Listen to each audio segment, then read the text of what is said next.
Bienvenidos a Enigmas y Misterios, el podcast donde abrimos las puertas que la historia oficial prefiere mantener cerradas con doble llave. Soy Pablo, aquí a mi lado está Juan, la voz de la razón, y hoy no vamos a hablar de un objeto, sino de una trampa hecha de piel de animal y tinta que lleva 500 años esperando a su próxima víctima. Imagínense que están en la biblioteca Beinecke de la Universidad de Yale. Hace frío, la luz es tenue. Les entregan un libro pequeño de unos 20 centímetros, encuadernado en vitela de ternero. Al tacto es suave, pero cuando lo abren, lo que ven ahí dentro no debería existir. No estoy hablando de textos en un idioma que nadie, ni la inteligencia artificial más avanzada de 2026 ha podido leer. Estoy hablando de lo que ven sus ojos. Hay una sección completa que los expertos llaman balneología, pero esa es una palabra demasiado elegante para lo que realmente es. Son dibujos de mujeres desnudas,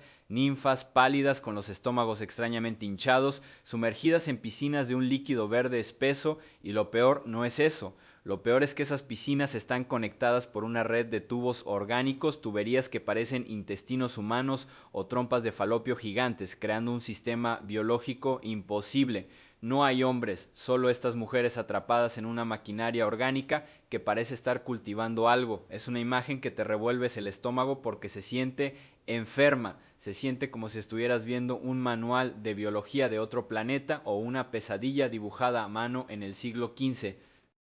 Oye, Pablo, ven un poco porque la gente va a pensar que estamos narrando una película de Cronenberg y esto es historia real. Lo que describes es el manuscrito Voynich, catalogado como MS-408.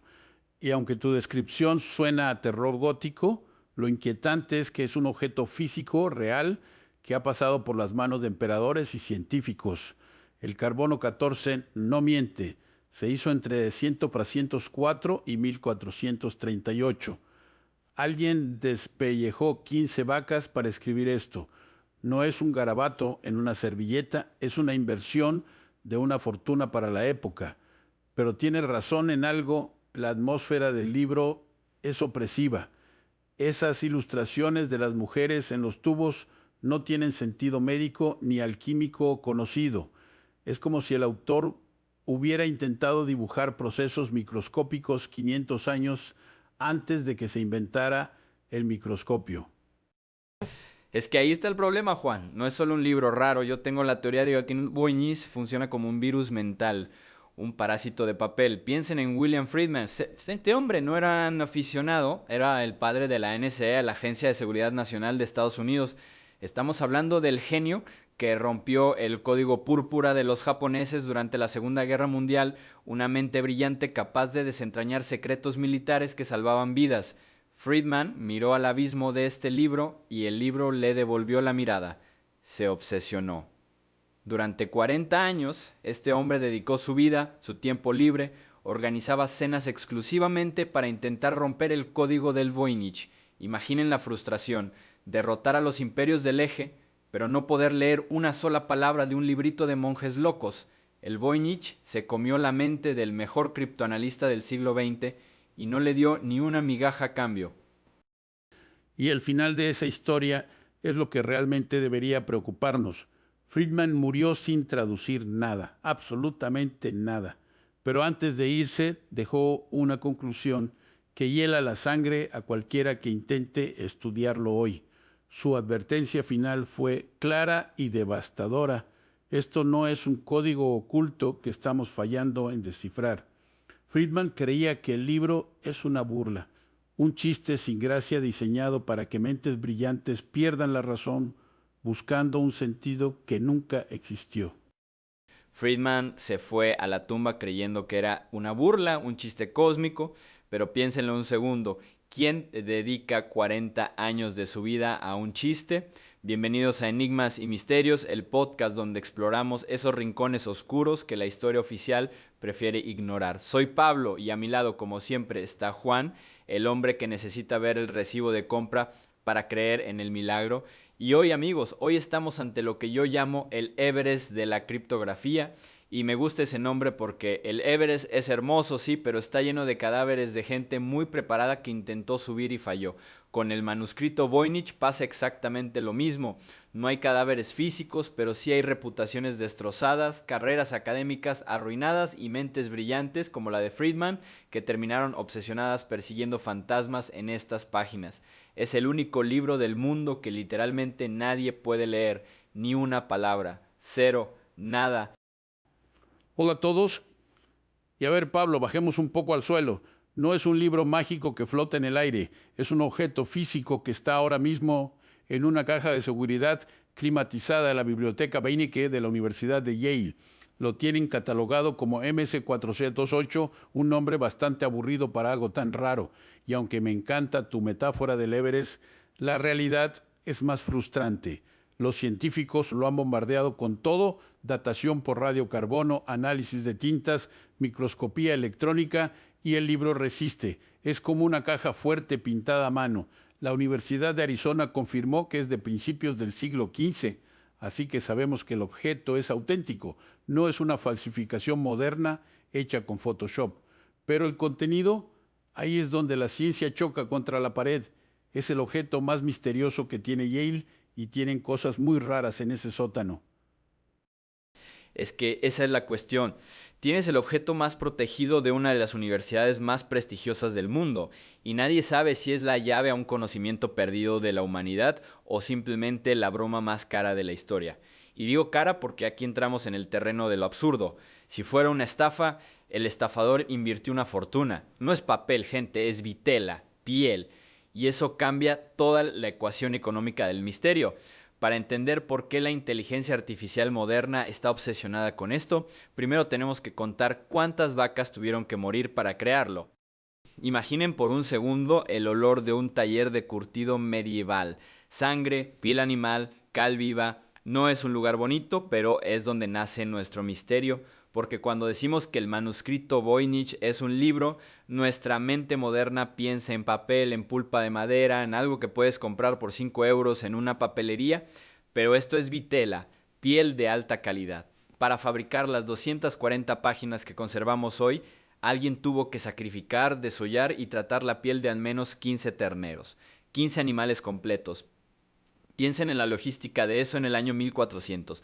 No matas un rebaño entero para escribir una broma, no inviertes esa cantidad de recursos biológicos y económicos para garabatear tonterías. La materialidad del libro es brutal, es visceral.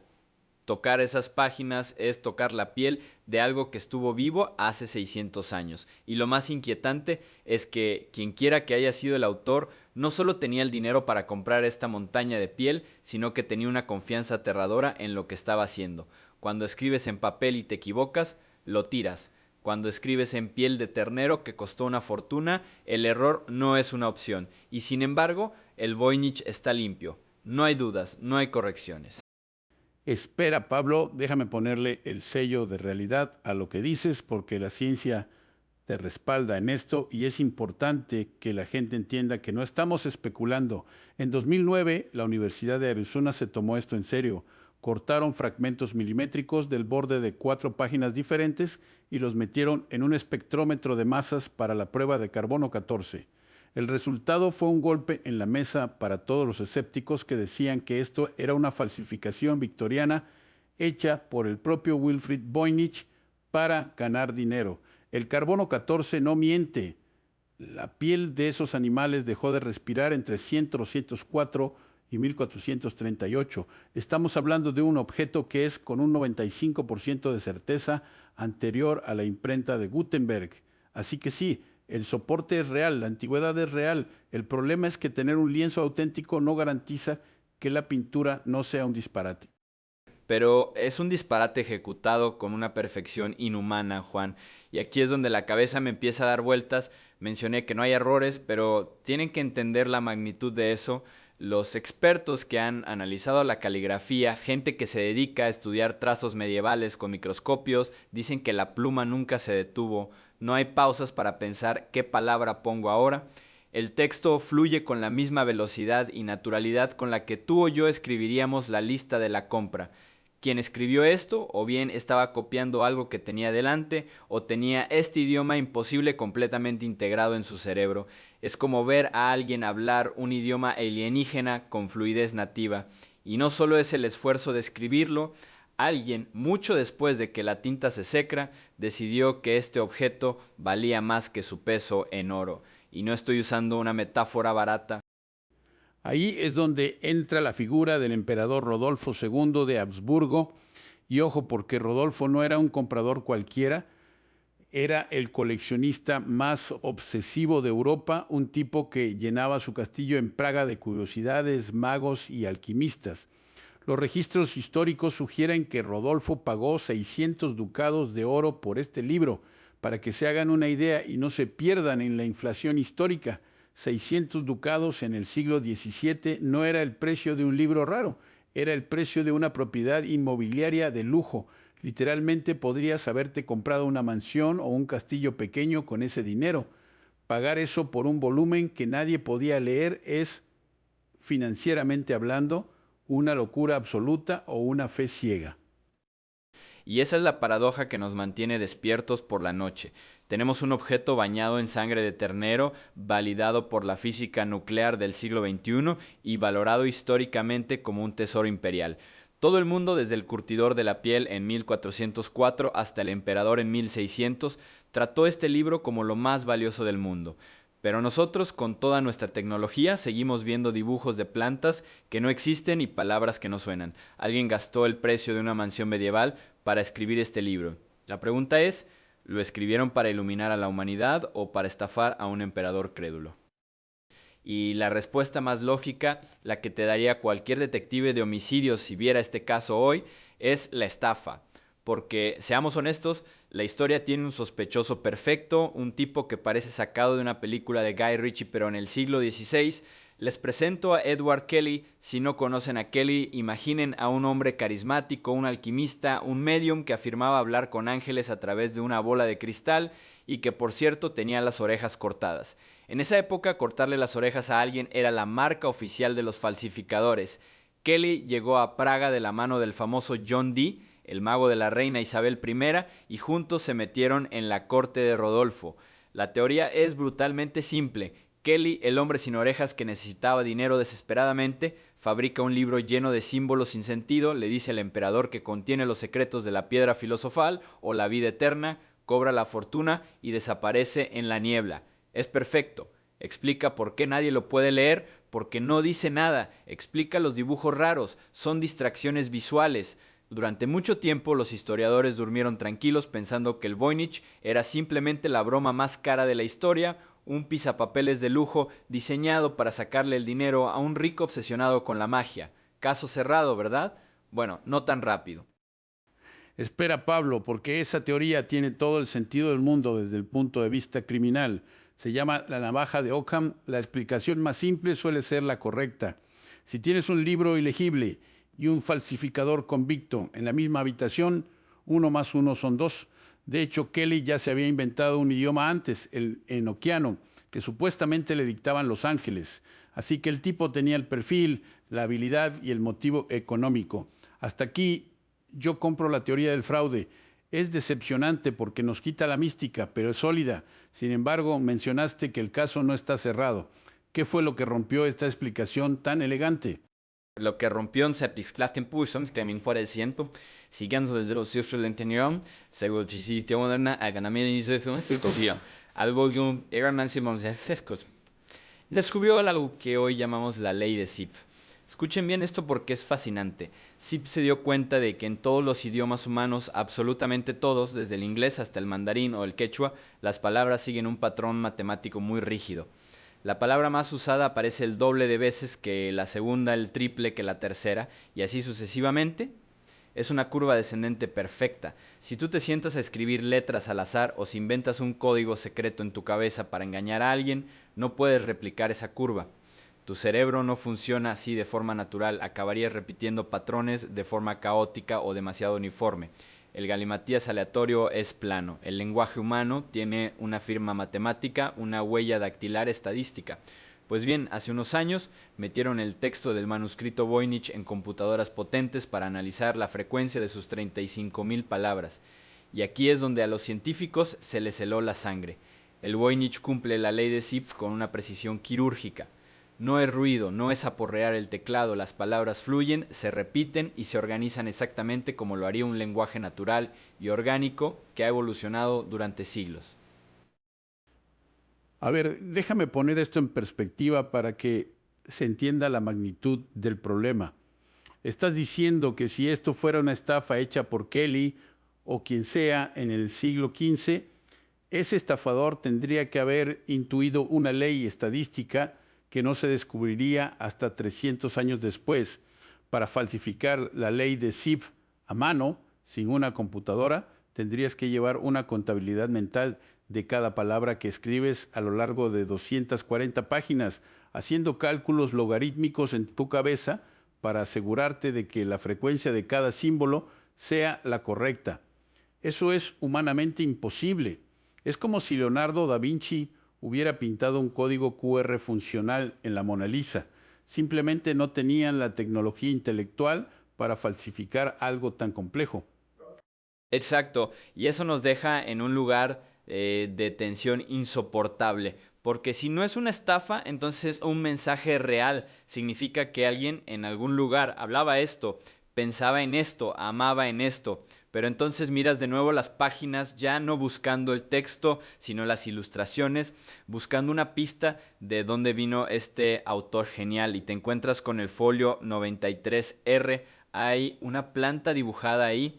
No es una planta alienígena, es algo que todos conocemos.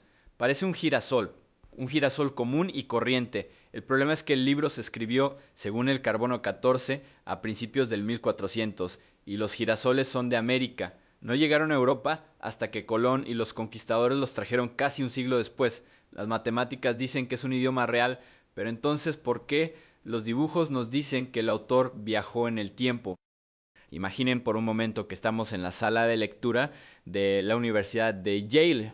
Hace frío, el silencio pesa y tenemos guantes blancos puestos. Abrimos el manuscrito en la página 189, lo que los expertos catalogan como el folio 93R. Lo que ven ahí no debería existir. No es una cuestión de opinión, es una imposibilidad biológica que rompe la línea de tiempo de la historia humana tal como la conocemos. El dibujo muestra una planta robusta, con un tallo grueso, hojas grandes y dentadas, y una corona oscura rodeada de pétalos que parecen llamas solares. Cualquier niño de primaria te diría, ¿qué es? Es un girasol, Elianthus anus, y aquí es donde la realidad empieza a fracturarse. El carbono 14 de la Universidad de Arizona, que es la prueba más fiable que tenemos, sentenció que la piel de este libro se curtió y se usó entre 1404 y 1438. Estamos hablando de la Europa medieval profunda, una época de peste, de guerras de 100 años, de barro y superstición. En ese momento el continente americano era un rumor, una leyenda, un vacío en los mapas europeos. Cristóbal Colón no tropezaría con el Caribe hasta 1492, casi 70 u 80 años después de que alguien dibujara esa planta, y el girasol es nativo de América del Norte. No existía en Europa, no había ni una sola semilla de girasol en todo el hemisferio oriental. Entonces, ¿cómo diablos alguien en el norte de Italia o Europa Central dibujó con tanto detalle una especie que estaba a 5000 kilómetros de océano de distancia en un continente que supuestamente nadie sabía que existía?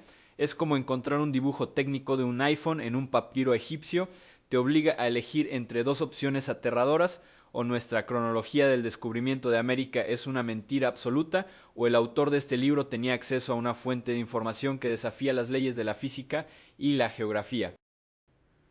Espera un momento, Pablo, porque aquí es donde los botánicos se pelean a gritos en los congresos y creo que hay que poner un poco de hielo a tu teoría del viaje en el tiempo. La identificación de plantas en dibujos medievales es un terreno súper resbaladizo. A ver, no eran fotografías de alta resolución, eran bocetos estilizados.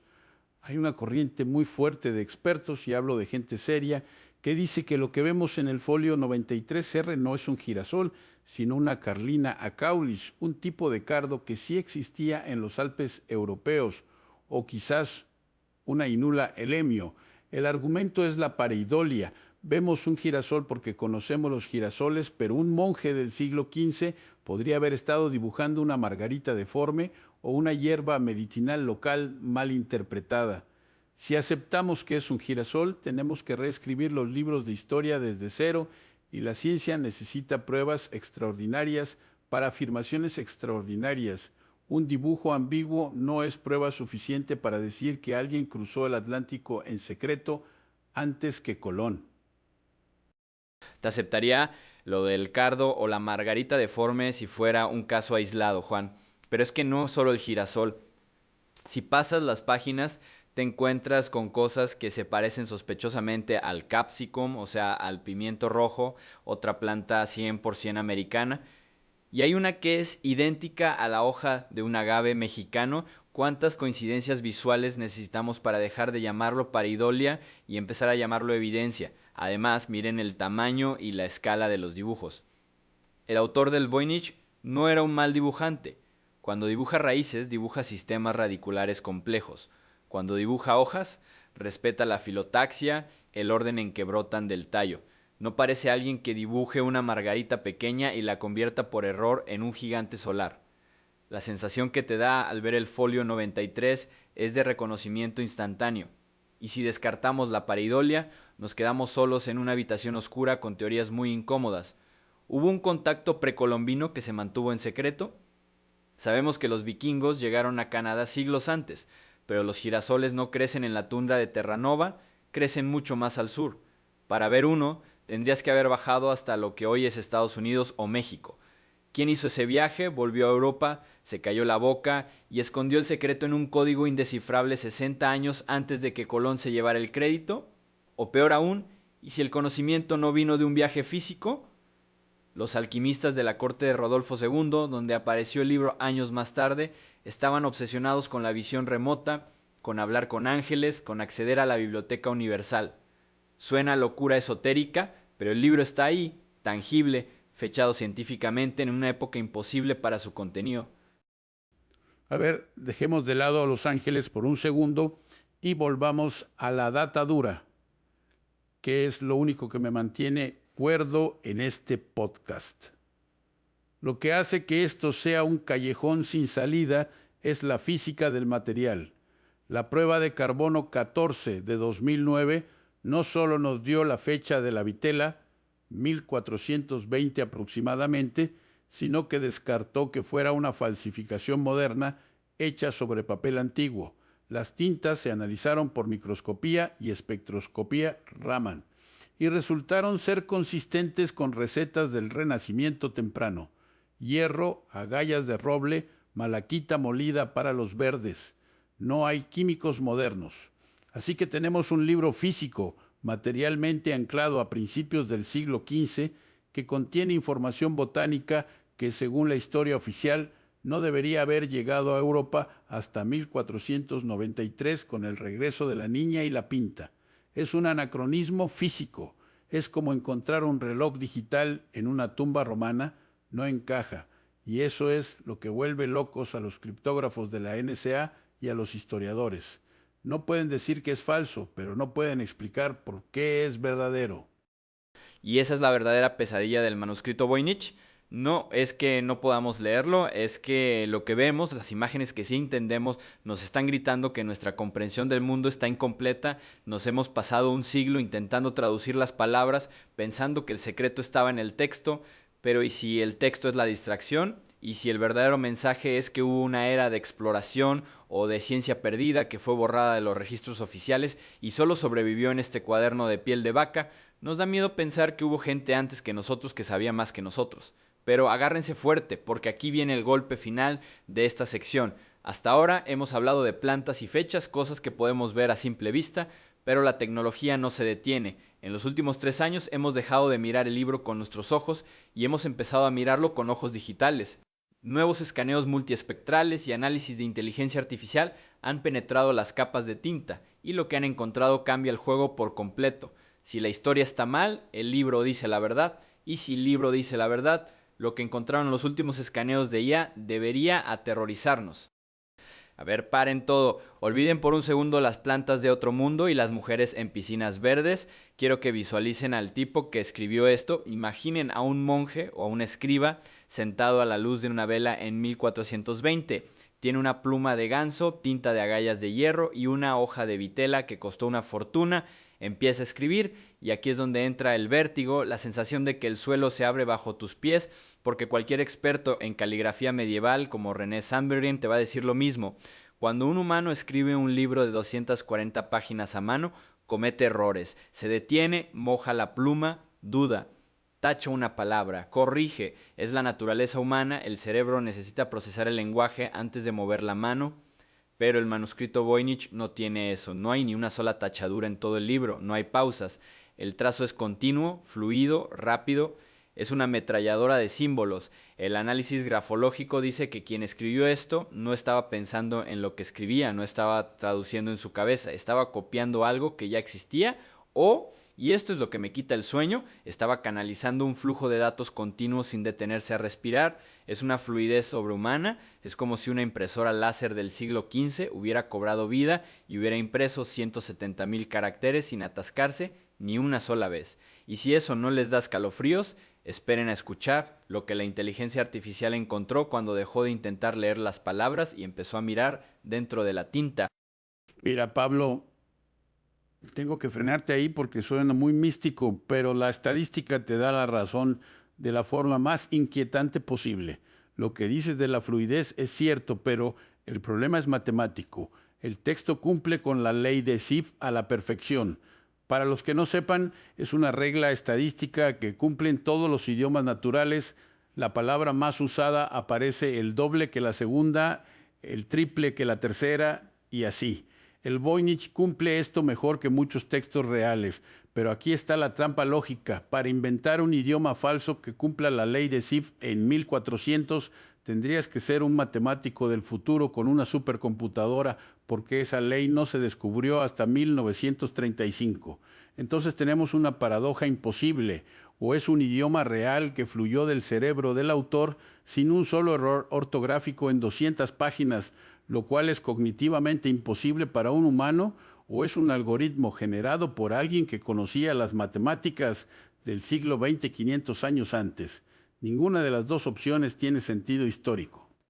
Ahí está el abismo, Juan, y ahora empújenos un poco más cerca del borde, porque los estudios más recientes, los de 2024 y lo que va de 2026, han hecho algo nuevo, han aplicado escaneos de altísima resolución y redes neuronales para buscar patrones esteganográficos. ¿Saben lo que es la esteganografía? Es esconder un mensaje dentro de otro, y lo que han empezado a ver es micrografía, letras minúsculas casi invisibles al ojo desnudo, escondidas dentro de los trazos de las letras más grandes, patrones de tinta que parecen manchas pero que bajo un escáner digital tienen estructura. Esto cambia todo el paradigma. Ya no estamos ante un libro que se debe leer de izquierda a derecha, estamos ante un objeto de almacenamiento de información comprimida. La teoría que ahora circula en los foros más densos de criptografía es que el Voynich no es un libro para ser leído por un humano, es un código fuente, es un algoritmo procesable, es como si hubieran pintado un código QR gigante y complejísimo a mano en el siglo XV. Y la pregunta que te rompe la cabeza es si escondieron información microscópica que solo se puede ver con tecnología del futuro. ¿Para quién demonios escribieron ese libro? Porque nadie en la corte de Rodolfo II tenía un microscopio electrónico. Eso es lo que no encaja. Si validamos la teoría de la micrografía oculta, entonces el autor no estaba escribiendo para sus contemporáneos, estaba escribiendo para una audiencia que no existiría hasta 500 años después. O eso, o tenía una capacidad visual y motora que biológicamente no corresponde a nuestra especie. Es como encontrar un vinilo en la Edad Media, aunque tuvieran el objeto, no tenían el tocadiscos para escuchar la música. Si el Voynich es un procesador algorítmico analógico, entonces hemos estado 500 años intentando leer las instrucciones de la caja en lugar de encender el aparato. Exacto, hemos estado mirando el dedo que apunta a la luna y tal vez por eso nos sentimos tan pequeños ante este librito de piel de vaca, porque no es un rompecabezas pasivo, es una tecnología activa esperando su llave. Al final, después de ver los escaneos, de ver la perfección inhumana del trazo y los datos ocultos en la tinta, uno empieza a sentir una presencia. No estás solo en la habitación con el manuscrito, hay una inteligencia detrás de esas páginas que se está riendo de nosotros, o quizás esperando pacientemente a que evolucionemos lo suficiente para entenderlo. Quizás Wilfried Voynich tenía razón cuando dijo que sentía que el libro lo estaba mirando a él. Espera, Pablo, antes de que nos vayamos a dormir con la idea de que esto es tecnología alienígena o un microchip de papel, hay que aterrizar un dato muy humano. Mientras nosotros teorizamos sobre inteligencias superiores, aquí en la Tierra alguien vio una oportunidad de negocio y de ciencia tangible. Hace poco una editorial española llamada Siloé consiguió los derechos para clonar el manuscrito, y digo clonar, no copiar. Han replicado cada mancha de humedad, cada agujero de carcoma, la textura exacta de la piel de las 15 vacas sacrificadas. El objetivo oficial es democratizar el misterio, que el original en Yale descanse y que los investigadores puedan tocar y oler una réplica perfecta en sus propias mesas. Pero piénsalo, estamos duplicando obsesivamente algo que no entendemos. Es la definición de locura. Estamos repartiendo copias de un mapa que nadie sabe leer, esperando que, por pura estadística, algún genio en su garaje o una IA casera vea lo que los expertos de la NSA no vieron. Y esa es la imagen final que quiero que se lleven esta noche. La humanidad entera, con toda su tecnología, sus satélites y su arrogancia, clonando en masa un silencio de 500 años, es poético y a la vez aterrador, porque tal vez, y solo tal vez, el manuscrito Voynich es el espejo más honesto que tenemos. Llevamos siglos proyectando nuestros miedos en él. En la Edad Media veían magia negra, en la Guerra Fría veían códigos de espías. Hoy, en la era digital, vemos algoritmos y esteganografía. El libro no cambia, Juan, cambiamos nosotros. El libro es un espejo mudo que nos devuelve la imagen de nuestra propia obsesión por encontrar patrones donde quizás solo hay belleza.